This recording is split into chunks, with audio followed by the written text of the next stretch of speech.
There's a truth that very few people are willing to admit. The kindest souls often suffer the deepest wounds.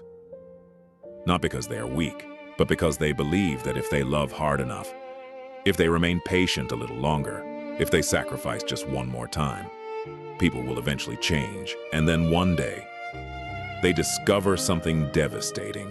Some people see your forgiveness as permission. They don't recognize your heart. They only recognize the limits they can continue to cross.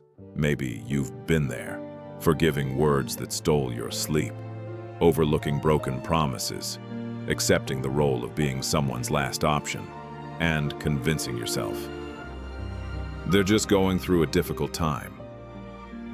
Until one day, you look into the mirror and realize that the person who needs saving the most is you.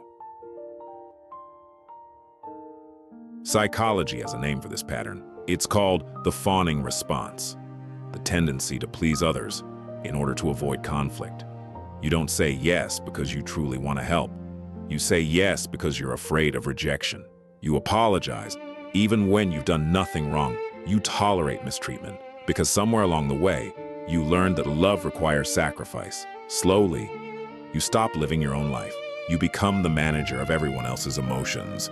You take responsibility for their anger, their disappointment, their unresolved pain, and perhaps the saddest part of all, you call it kindness.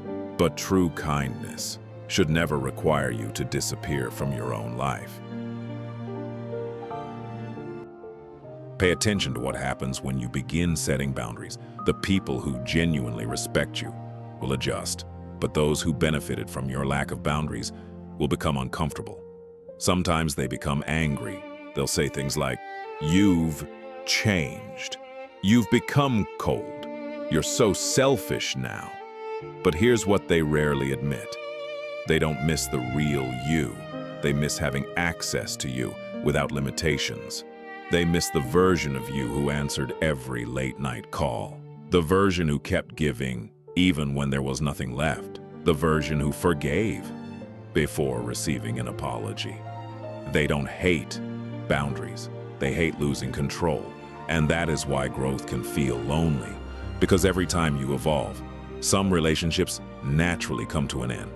Not because you've become worse, but because perhaps for the first time, you are learning how to love yourself. People who have suffered deeply often become experts in understanding others. You understand why they lash out. You understand their childhood wounds. You understand the pain they carry. But there is something important you must remember. Understanding does not erase accountability. Someone may be deeply wounded and still be responsible for how they treat you.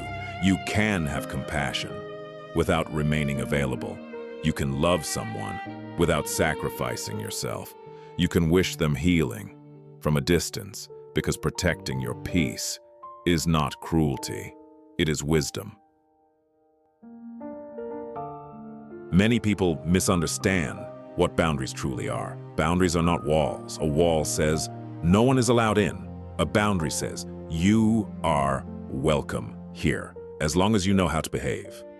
Boundaries are not punishment. They are standards. They are a declaration that says, I will no longer betray myself just to keep someone else comfortable. You don't need to become emotionless. You simply need to become discerning. Not everyone deserves access to the gentlest parts of your soul. If you've lost a few relationships recently, remember this: not every loss is a tragedy. Sometimes it is liberation. Sometimes it is the first time you finally named your pain, and sometimes it is the moment you stop knocking on doors that never truly considered you family. You were never meant to save everyone. You were meant to build a life where you no longer have to apologize for protecting your own peace. If the light within you has been shaken by storms, I hope that tonight it burns a little brighter. Thank you for spending this time with me here at Winter Lantern. Before you go, leave a comment below. What is one boundary you've been afraid to set? Because your story may become the light that guides someone else through their own winter. Keep your lantern burning, protect your peace, and remember, sometimes safeguarding your soul requires even greater courage than giving your heart away. Goodbye for now.